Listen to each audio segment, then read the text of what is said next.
Scientists find lost Egyptian city underwater after 1,200 years. Hey lovely people, I'm Scott Leffler from Wonder Earth. Before we begin, make sure you smash the like button, subscribe to our channel, and click the notification bell for new amazing videos. Off the coast of Egypt, divers have discovered something that was thought to be lost a long time ago. It was said that the Egyptian city of Heracleion was lost under the sea for good. Founded around 8th century BC, well before the foundation of Alexandria in 331 BC, it's believed that Heracleion served as the obligatory port of entry to Egypt for all ships coming from the Greek world.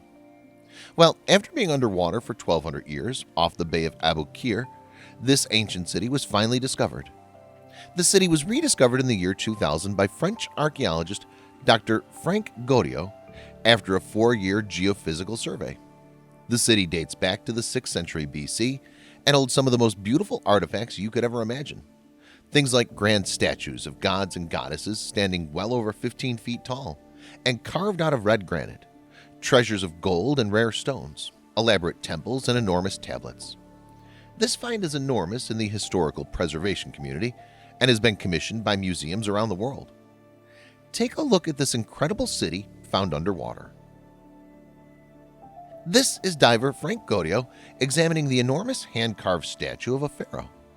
The statue stands roughly 16 feet tall and was found near a large temple under the sea. Here's the head of a statue carved out of red granite depicting the god Hapi.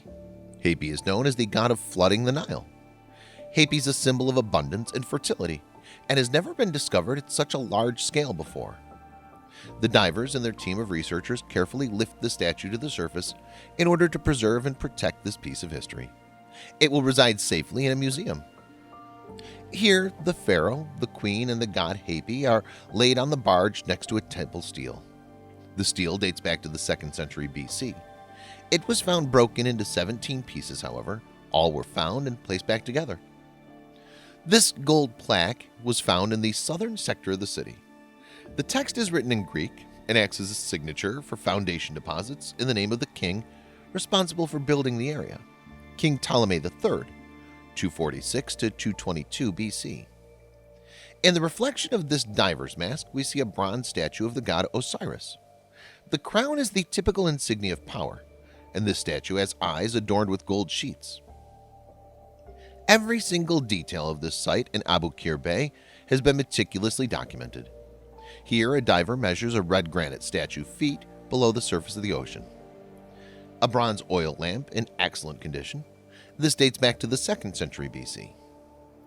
Diver Franck Goddio showing off the size of the inscribed stele. This was ordered to be built by Nectanebo I sometime between 378 and 362 BC.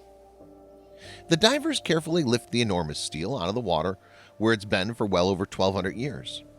Here, the divers carefully inspect a stone full of gold fragments that date back to the 6th century BC. I'm amazed they're still intact. This is a shallow gold saucer that was used for drinking and serving. This is an absolutely stunning statue found under the bay of a Ptolemaic queen, most likely Cleopatra II or Cleopatra III, dressed as the goddess Isis. This red granite statue was also found near the big temple of Heracleion and weighs a massive 4 tons. Here's a beautiful artifact, a Greco-Egyptian statue of a queen carved out of dark stone. This is the head of a pharaoh statue being raised to the surface. The statue measures over 5 meters and was carved out of red granite.